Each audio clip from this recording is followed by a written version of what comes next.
ఉంటుందా అంటే పార్టీ కన్నా వ్యక్తులు ఏం ఆలోచిస్తున్నారు కూడా కావచ్చు. అంటే ఇక్కడ భారతీయ జనతా పార్టీ గెలుపు కోసం ఎట్లా చేయాలి అనేది వాళ్ళ సిద్ధాంతం. ఏ పార్టీ ఉన్నా రేపు అక్కడ సిపిఎం ఉన్నా, బీఆర్ఎస్ ఉన్నా, కాంగ్రెస్ ఉన్నా, ఎవరి పార్టీ వాళ్ళకు అనుకూల నిర్ణయాలు తీసుకుంటారు.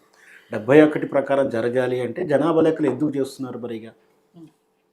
జనాభా లెక్క ప్రతి సంవత్సరం చేయాలి. ఆ ప్రతిపాదికంగా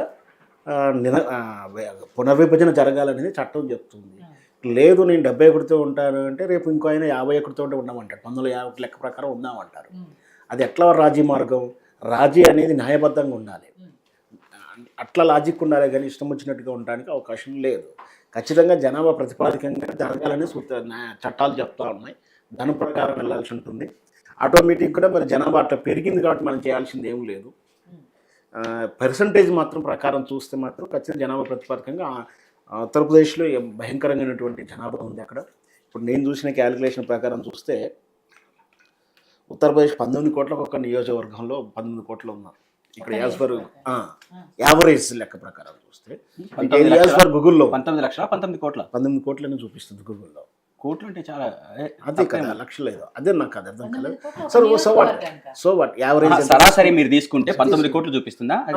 ఏదో చూపిస్తుంది మొత్తం గూగుల్ ప్రకారం చెప్తుంది. సరే నెంబర్ పక్కకు పెట్టండి, దాని మీద హెవీ రేషియో కనపడుతుంది. ఈ లెక్క ప్రకారం చూసుకున్న ఆంధ్రప్రదేశ్లో 20 లక్షల జనాభా చూపిస్తుంది. అంటే కొంచెం తేడాతో చూపిస్తుంది. ఒక పార్లమెంట్ మల్కాజ్గిరి పార్లమెంట్ తీసుకుంటే 32 లక్షల మంది అట్లా చూసుకుంటే యావరేజ్ చూస్తున్నాను. అట్లా అప్పుడు చూసుకుంటే ఇక్కడ ఉత్తరప్రదేశ్ 80 నియోజకవర్గాలు ఉన్నాయి. అక్కడ మరి పార్లమెంట్ స్థానాలు 80 ఉన్నాయి. తెలంగాణకు 17 ఉన్నాయి. తమిళనాడుకి 40 ఉన్నాయి. అట్లా చూసుకుంటే మళ్ళీ వేరియేషన్ వస్తూ ఉంటుంది. కాబట్టి ఇక్కడ ఏంటంటే జనాభా ప్రతిపాదకంగా వెళ్ళాలా, నెంబర్ ఆఫ్కి వెళ్ళాలా, ఇదన్నీ ఎవరు కూడా తేల్చలేని విషయం ఇది. అందుకనే జనాభాని ప్రతిపాదకంగా వెళ్ళాలని ఇప్పుడు రాజకీయంగా అభ్యంతరాలు ఉండవచ్చు, బెనిఫిట్ పొందడంలో అభ్యంతరాల వల్ల జరిగేటువంటి ఉండవచ్చు. కానీ రాజ్యాంగ నిర్మాతలు, రాజ్యాంగ మార్గదర్శకులు చాలా మేధస్సుతో ముందు చూపుతోనే రాశారు జనాభా ప్రతిపాదకంగా ఉండాల్సిందే, పునర్విభజన జరగాల్సిందే. ఒకవేళ అన్యాయం జరుగుతుందంటే అది పార్టీల వైఫల్యం కానీ ఆ నాయకుల వైఫల్యంగా చూడాలి. అంత మాత్రాన ఇది ఇలా ఉండకూడదంటే దానికి బయలు అయితే ఒప్పుకోదు, చట్టం ఒప్పుకోదు. నాయకుల వైఫల్యమైనా లేకపోతే ప్రభుత్వాల వైఫల్యమైనా ఇందాక గౌతమ్ ప్రసాద్ గారు అన్నట్టు అప్పటి ప్రధాని ఏదైతే పిలుపునిచ్చారో జనాభా నియంత్రణకు సంబంధించి అవి దక్షిణాది రాష్ట్రాలు మాత్రమే పాటించాయి, ఉత్తరాదిలో అంతగా పాటించలేదు.